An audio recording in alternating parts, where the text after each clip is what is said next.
Hey guys, I hope that everybody's doing okay. So I'm back on my good camera. I feel like my last video was like an AI video or something because the words didn't match up with my mouth and it looked very robotic, but I do apologize about that, but it's just the message that counts. It's the message that counts. So, um, I wanted to talk a little bit about Noah. So I was back in Genesis this morning and I want to talk a little bit about Noah and the time when the earth was flooded. And so it says, okay, so I'm in chapter 7 right now, but I'm going to also read a verse in chapter 8, which is verse 1. Okay, so we're on chapter 7, verse 24 in Genesis. The water flooded the earth for 150 days. So that's an important fact to remember in this message, okay?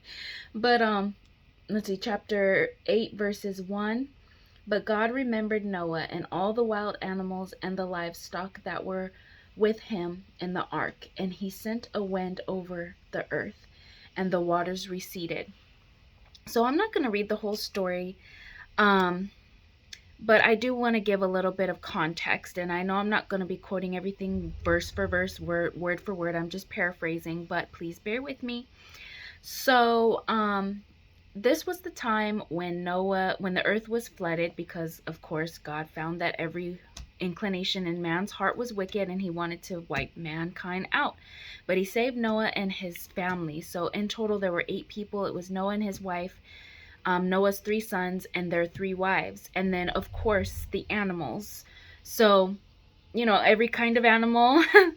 uh, every pair of animal that came into the ark, you can imagine God was creative. He had everything, every kind of animal came into this ark that Noah had to build. So he first had to build this ark, which of course took patience and courage and strength, and he probably went through many a frustrating days, but God gave him this plan to build this ark miraculously. And so he built it. So here comes the time when the flood, when the earth is flooded for 40 days and 40 nights. It rained, it rained, it rained. The floods receded even over the, I'm sorry, the water went over the mountaintops. It was so high. And all mankind and animals and all of that got wiped out, okay? Except for those that were in the ark. But okay, so in chapter 8, this was when the water started to recede. I just gave that to you. So Noah was sending out ravens, and I think it was a dove he sent out as well. But the dove couldn't find anywhere to rest his feet because there was no dry land still. So the dove came back to the boat. But then he sent it out a second time, and it didn't come back to him. He knew that it was okay to come out of the ark. So what I want to say in this is we have many storms that we're going through, many things that we have asked God to get us out of, many things that we have asked God to deliver us from, many things that we are waiting on God to do in our lives. But you always got to remember, just like he remembered Noah in the ark with the animals and his family, there's always something that God is doing in and through you. And in the process, you've got to remember to get stuck into whatever task and whatever it is that you have in hand. Get stuck into it and learn from it. Don't just wish it away and oh, I wish this would go away, which some of us are really suffering. I know that, and I get it. I understand that. Believe me, I know.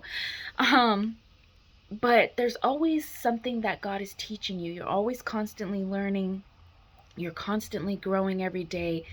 And the more and more that you go through, and the more and more that you experience, and the more and more that you grow, the more and more it will be a relief when you finally, just so to speak, get out of the ark, just like Noah did. 150 days. Can you imagine being in an ark stuck with a bunch of animals for 150 days? I couldn't even imagine the smells that were going on, the craziness that was going on, the frustration that was going on, the feces they had to deal with, all the pee. I couldn't imagine, which I believe God, of course, gave them whatever he needed to give them in order to survive that time, because they survived. But my goodness, that I couldn't even imagine doing that. But for 150 days, he stuck it out. He managed those animals. He managed to stay on the ark. He waited patiently, him and his family. They did what they had to do in order to get through it and survive through that. And so always remember that God is good in any and all situations that we go through, no matter if it's the worst of the worst. God is good. God is faithful. He's always going to make sure that you learn what you need to learn, you grow in what you need to grow, you have